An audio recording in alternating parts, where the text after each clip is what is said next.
Ayan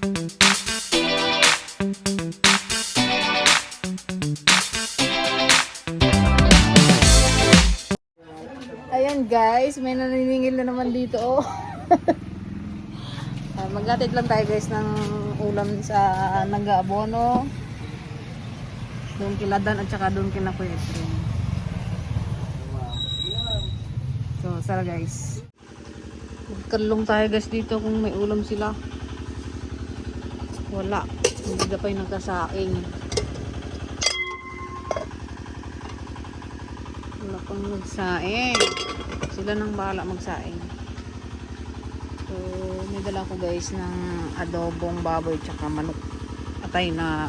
Adobong baboy tsaka atay ng manok. Lagyan natin dito sa taas, baka ito ay kainin na pusa.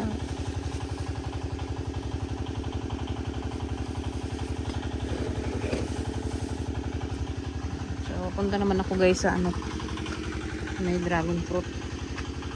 At sila ay nag-aabono rin doon ng palay.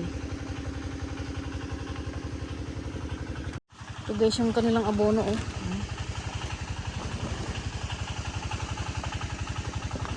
Unang abono nila, grabe, 25 pieces kaban. Ang inabot niya is 34,100. Isang unang abono pa lang yun. OMG, talagang ang gasto sa sibuyas nakakapanghina.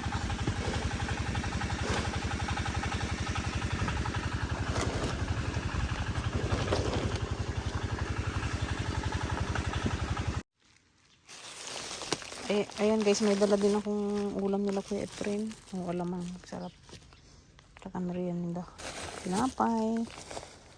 Ayan, may konting ayuda.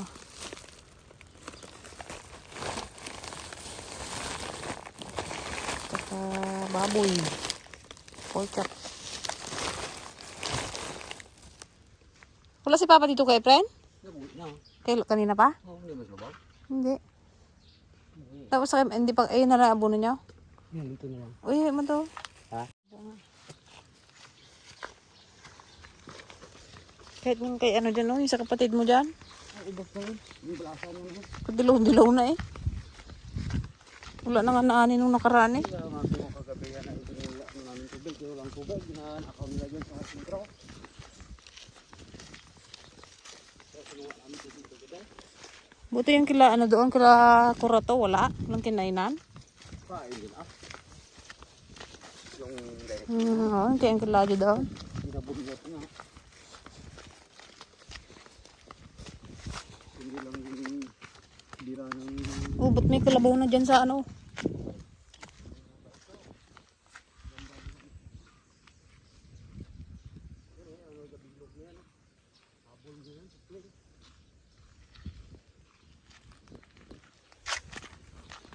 Pasyal muna ako dito sa guys, kubo. Ano ako ng halaman. Ganda ng bulaklak.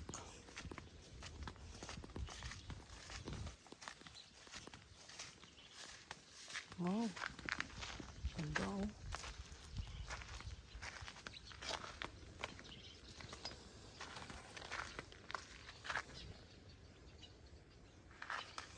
Ang lungkot na ng kubo talaga.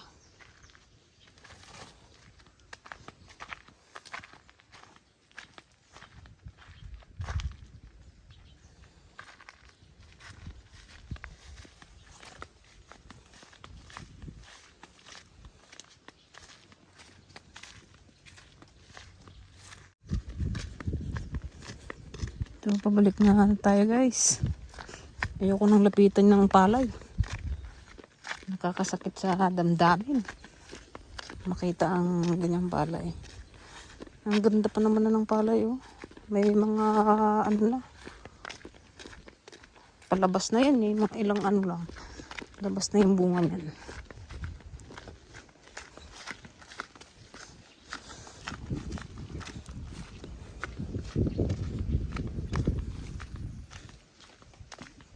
Tingin ako guys ng mauwing saging sa Manila. Ayan pwede siguro din saging na to. Ayun, pwede yun. Pasalubong ko sa aming kapitbahay doon na tagabantay sa bahay ni ate.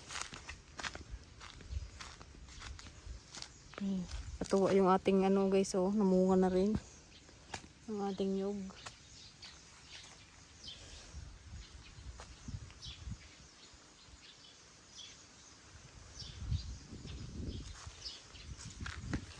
Anong iba?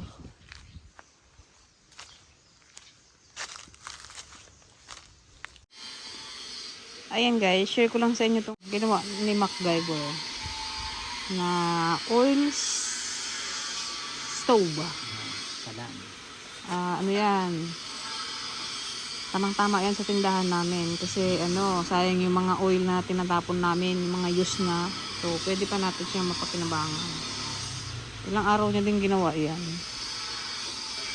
Maganda na siya. Mamaya tingnan natin guys kung pwede nang ano, paglutuan.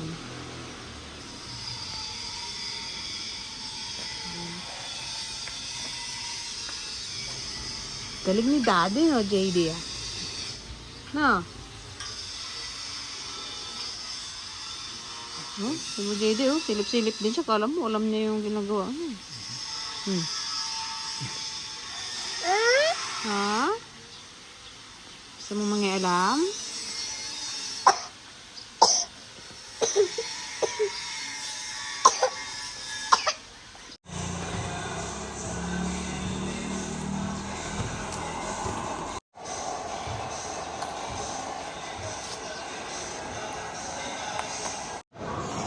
Ayan guys, tapos na siya pinturahan. So ito try naman natin siya kung gumagana na yung ating kalan, pugon. Try tayo guys ng ano, painit ng tubig. Kasi walang takip. Buksan mo nga. Ito guys yung ano niya.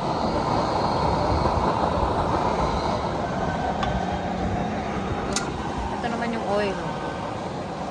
Used oil. Ito yung kanyang blower. Ito nilalagay yung oil sa iyo. Diyan. Ewan ko ba't may patangke pang nalalaman na ganito.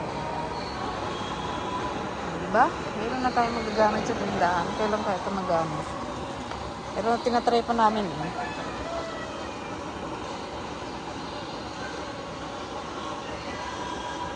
Ayan o. Mainit na siya o. Kaya o. Takpan mo kasi para ano.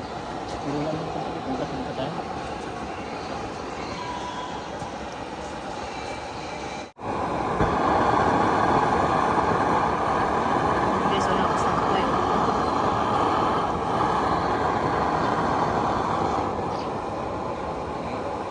Gagawin ko na likod na naman.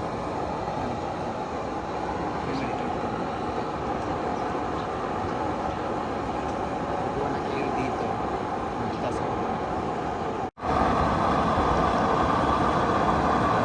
Gas.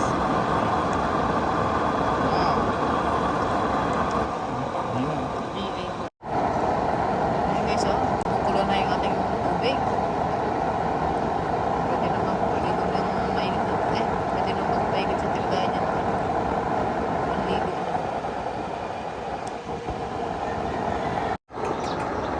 Ayan guys o. Okay na siya. So pwede na natin siyang gamitin. Nice! I'm so proud of you, MacGyver. Galing.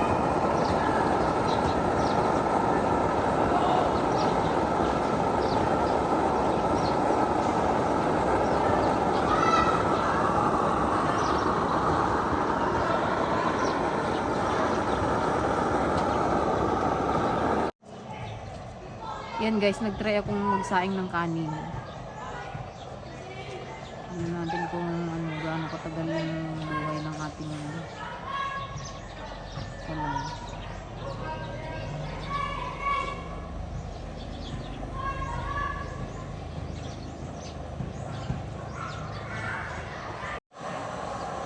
Yan guys, oh, kumukulo na. bilis din, no? Matipid sa gasolina. Oo. Check natin guys ang ating kanin. O, diba? Nakaluto na. Galing. Pero amoy sunog.